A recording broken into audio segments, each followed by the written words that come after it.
Sema walikuwa mahali pamoja wote. Hapa sisi tuko mahali, halafu tuko ingawa tunaweza tukawa hapa lakini yuko mtu hayuko. Sasa hawa wenzetu walikuwa mahali pamoja, halafu walikuwa ni watu wote. Maana yake waliamua kutiisha fahamu zao, uwezo wao, elimu zao, ujuzi wao, fani zao, wakazitiisha. Wakasema tunalotaka ni jambo moja ambalo Kristo ametuambia, ongojeeni ahadi ya Bwana itokayo juu. Na hiyo ahadi ikiingia kwenu, inageuza mfumo wa maisha, inageuza namna ulivyokuwa unaishi, inakufanya kuwa mwingine. Amen. Ni upako peke yake huwa unamfanya mtu kubadilika. Upako peke yake.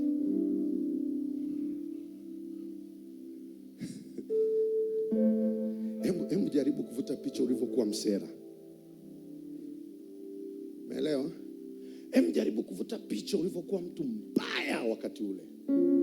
Alafu sasa hivi mtu anaweza akakufanyia yale aliyokuwa akikufanyia zamani na kunja ngumi.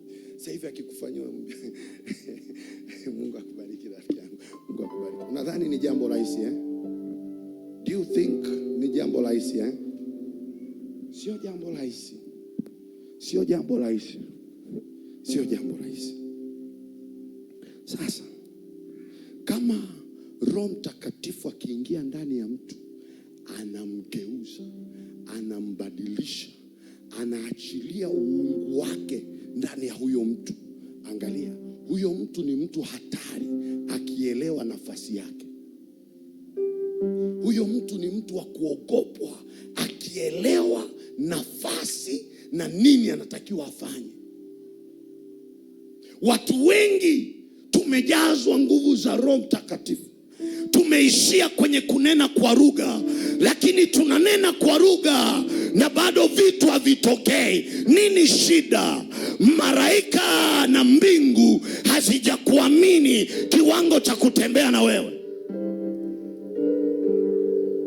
Ndio maana ukiwa kanisani utafanya rapa shaka mando ropo koria, kwa sababu ni ishara ya waliojazwa.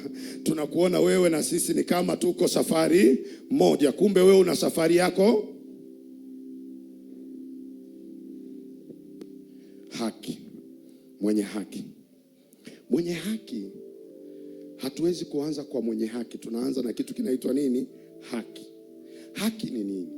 Haki ni kitu ambacho mtu anastahili kutendewa au kupatiwa ili ajisikie yeye ni mtu miongoni mwa, bila kujali cheo, umbo, umri, kabila, muonekano. Bwana asifiwe. Hiyo ndio nini? Haki. Lakini mwenye haki ni mtu mkamilifu. Angalia, nimesema haki ni kile unastahili kutendewa, si ndio? Lakini mwenye haki ni mtu mkamilifu anayesimama mbele za Mungu bila kubadilika.